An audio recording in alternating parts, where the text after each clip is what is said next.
Date lang tayo ngayong Friday. Ayan, so last day of work ko ngayon. So after bukas, maglabas tayo ng mga content pa about do sa isda natin. So ayun guys, so meron na ulit tayong mga dark choco na nilalabas. So ito na yung mga full grown natin, o yung ready to out na ng mga dark choco. Nandyan, wala lang net. Ayan, pero yan sa weekend, ilalabas na natin yan. So kung ikaw nanonood ka ngayon, makita mo to, abangan mo na yung announcement. Kung gusto mo, orderin mo na ngayon eh. Ayun, no? Orderin mo na ngayon, boy. Ayan. So mauna ka na. Ayan, then meron tayong mga gino-grow out pa dito. Ito yung mga cheetah natin, Yamabuki, and ano pa ba dito? Cheetah rin yan. Ayan, cheetah. Ayan, then doon meron tayong mga, ito red balloon platy tab na to. So solely for red balloon platy na yan. And then of course dito, maglalagay na rin tayo ng laman. Dito lang may ginagamit ako dito ng mga isda na matatamlay. So sana maging okay na sila this weekend. And then dito naman dark choco male. Dito naman dark choco male natin. So mga green water yan. So solid na solid yung ano, pagpapa dark choco natin. So quality. Ayan. So ngayon dito naman, ito mga kung gusto niyo ng long body na Yamabuki. Ayan. Ayan, sabihin niyo sa akin, presyohan natin. Pero siguro ano lang to eh, minus 100 dun sa normal price ng Yamabuki. Ayan, PM niyo na lang ako. Yan, sabihin nyo kagad kung order kayo guys, kasi kapag sinabi nyo yung magic word na yon, talaga nakapokus yung mag-a-assist sa'yo dun sa jugols. Ayan, kasi kapag yung mga nagtatanong lang ng strain, sasabihin ko lang sa inyo, anong strain hanap mo? Kasi mostly yung mga hindi bumibili, ang gusto nila makita yung price list. Ayan, sa totoo lang guys based on experience, yung mga nagtatanong ng price list, sila yung hindi bumibili. Sa totoo lang. Ayan, yung mga buyer namin, sila yung mga talagang nagtatanong ng specific na isda. Yun talaga yung mga interesado. So alam na namin yun guys. So don't worry, re-reply pa rin naman kami para dun yung price list. Okay. Ayun, then pasok tayo sa loob. Ayan, dito sa loob na nag-reset kami ng 2 tank. Yung mga ginamot namin na isda. Yung ginamot naman namin mga ano lang, yung matatamlay. And possible na may fin rot, pero wala naman pala. Ayan, so sa fin rot nga pala guys, or mga external na mga katikate ng isda, hindi naman katikate, no? Ito yung gamot doon. So itong Melafix, hindi ko in-endorse to para lang additional ano sa inyo info. Melafix is tea tree oil lang na diluted sa ano, sa tubig. So yung tea tree oil na pantao, masyadong matapang yon para i-mix nyo sa aquarium nyo. Hindi ko rin alam yung tamang dosing. Pero ito kasi Melafix, sa 5 gallons 0.1 ayun pala 1 ml yung ano nun. So itong takip nito, yun yung dosing yan eh. Ayan. So kung meron kayong may sakit sa balat na isda, yan, pwede yan. Ayan, nakalagay naman pala T3. Ayan. So ito diluted na yan para sa isda, sa use ng isda. Ayan. So ito si Kajugols, naglilinis na kami ng mga tank kasi para sa bukas maano na sila, makapag may labas na nila, ilalabas nila para sa linggo mapakain natin sila ng tama, marami. So marami tayong naka-ready na pagkain dyan. Ayan. So ito yung reset natin at saka itong nasa dulo dito kasi matatamlay isda eh. So wala naman sila necessarily fin rot, pero ay nakakatulong yung T3 na oil para sa kanilang paglaki. So ito naman fry natin, malapit na itong ilipat doon sa labas. Firecracker galing kay Ivan. Ayan, so pinapakain natin ng BBS yan boy. Ayan o, ayan o, ayan nyo ba yan? BBS yan boy, so mag-breed na yan soon. Ayan, then wala sila ngayon kumakain. So ito pa isang, hindi, Yamabuki pala to. Then may mail tayo ng platinum gold from kay CJ. Ayan, hindi ko pa siya bibreed eh. So all males tong tank na to. Ito naman all females ng Yamabuki na for out.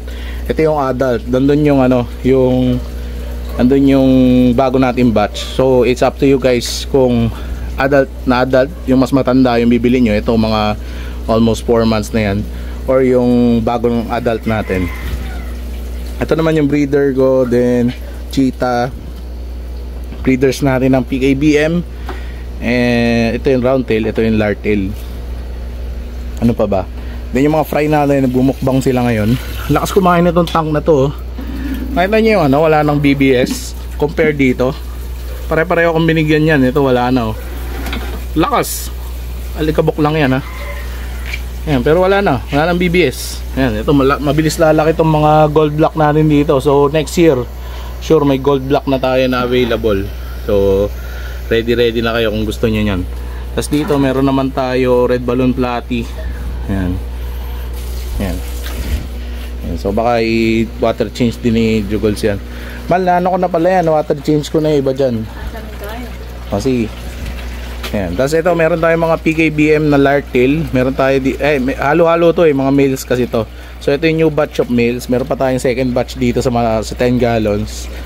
Ito yung new batch na meron tayo dito rin mga spotted na blue eye. Ayan, kung naghahanap kayo niyan. So meron din tayong pang-partner dyan ng mga female dito sa Wina Water Change.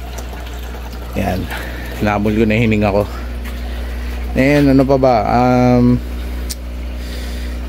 Well, yun lang. Tapos meron tayong bagong dating na mga sponge filter para to dun sa orderin natin sa baba na mga 5 gallons. May in-order akong 5 gallons nung isang araw, kaya lang mali yung usapan namin nung nagtitinda, kaya na-delay tayo dun. So ito re-replace natin soon ng 5 gallons. So ngayon, since na-delay yun, baka mag 10 gallons na lang kami. Hanap lang ako ng supplier. Ayan. Then dito meron na tayong 3 BBS hatchery. Ayan, 3 na. Sige, ginamit ko to. Pero meron akong bagong bote dito. 2 liters, boy. Laki niyan, boy. Ayan, yun nga lang ang risk niyan, baka matumba. So testingin muna natin with konting BBS lang. Tingnan natin kung stable. Kasi medyo nakapaling tong lamesa ko na to eh. Medyo nakayuko sila na dito. Nakalin dito. Kaya delikado. Sayang. Ito yung pinakamahal na pagkain na ginugrow ko. Sayang naman.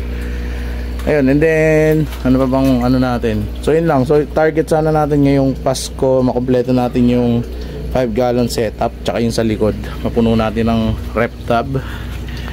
And ano pa ba? Well, yun. So kung order kayo guys, PM lang. And then magpaparaffle tayo. Kaya lang may problema ako. So baka matulungan nyo ako.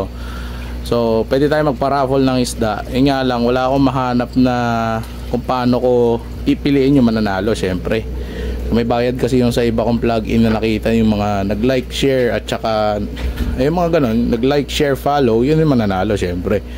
Ayan, so paano natin madaling mapipili yun ng mabilis lang. Ayan. So kung may suggestion kayo, comment down below yung pinaka-exact.